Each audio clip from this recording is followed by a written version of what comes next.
Assalamualaikum warahmatullahi wabarakatuh. Perkenalkan, nama saya Ringgas Bima Sahutra dengan NIM 2310112843. Di sini saya tidak sendirian, saya ditemani oleh teman saya.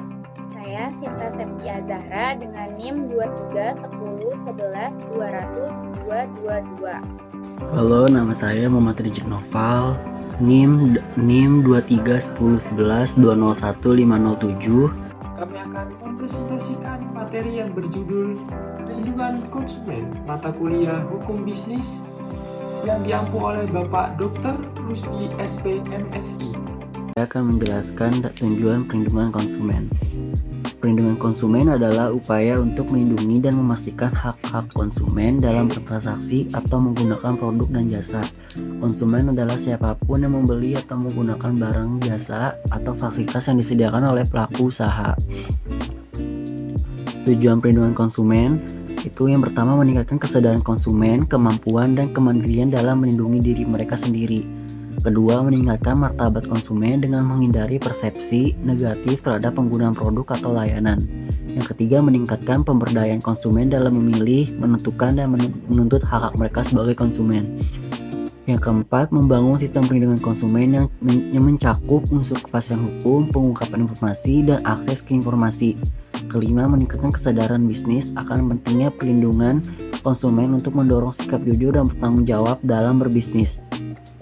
Keenam, meningkatkan kualitas barang dan atau jasa guna menjamin kelangsungan usaha dalam menghasilkan barang dan atau jasa serta memperhatikan kesehatan, kenyamanan, keamanan, dan keselamatan konsumen. Itu selanjutnya lagi ada pelaku konsumen. Pelaku konsumen adalah pelaku usaha merujuk kepada individu atau entitas usaha entah dalam bentuk badan hukum atau non-badan hukum yang didirikan dan beroperasi di wilayah hukum Republik Indonesia. Mereka dapat beroperasi secara individu atau bersama-sama melalui perjanjian untuk menjalankan kegiatan usaha di beragam sektor ekonomi. Lanjut, ada hak-hak pelaku usaha. Yang pertama itu ada saham dan surat berharga. Kedua, honorarium. Ketiga, tunjangan. Keempat, pengalihan aset tetap. Kelima, hadiah dan penghargaan. Keenam, bunga royalti dan sewa. Ketujuh, imbalan dalam bentuk barang atau jasa. Dan kedelapan, ada bentuk usaha tetap atau dalam kurung BUT.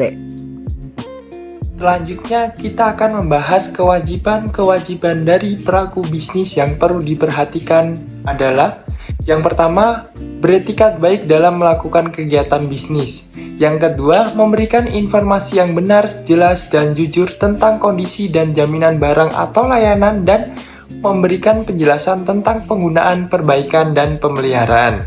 Ketiga, memperlakukan atau melayani konsumen dengan baik dan jujur dan tidak diskriminatif.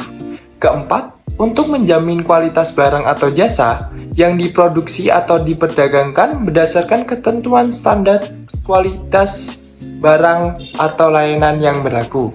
Kelima, memberikan kesempatan pada konsumen untuk menguji jaminan untuk barang yang dibuat atau diperdagangkan.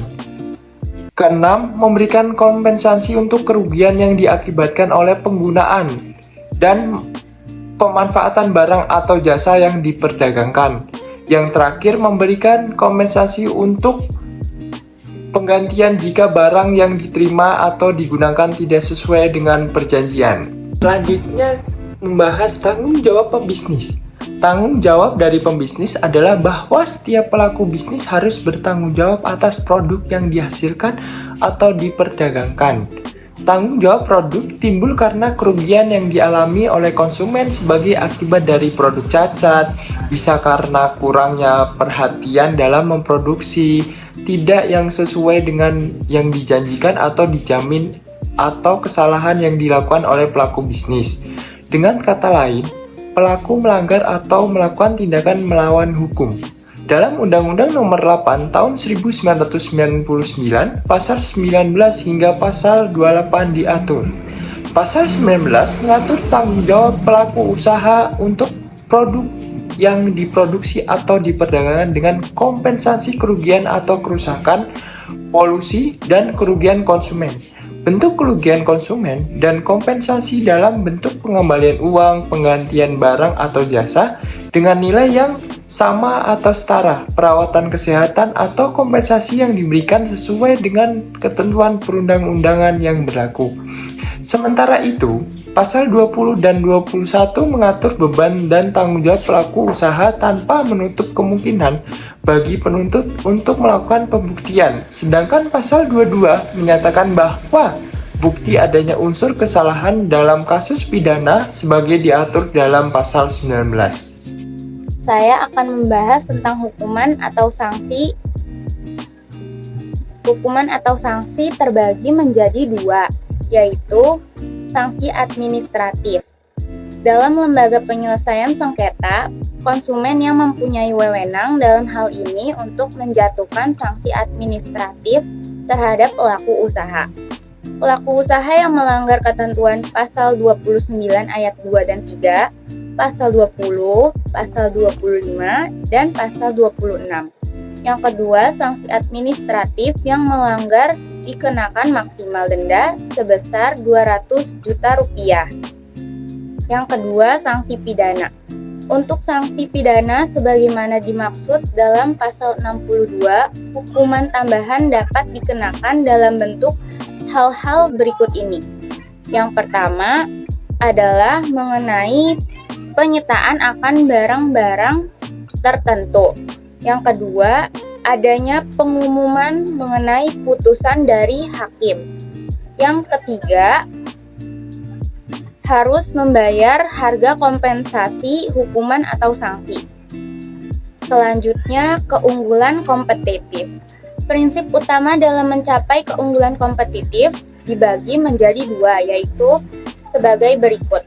Yang pertama, sudut pandang dari nilai pelanggan.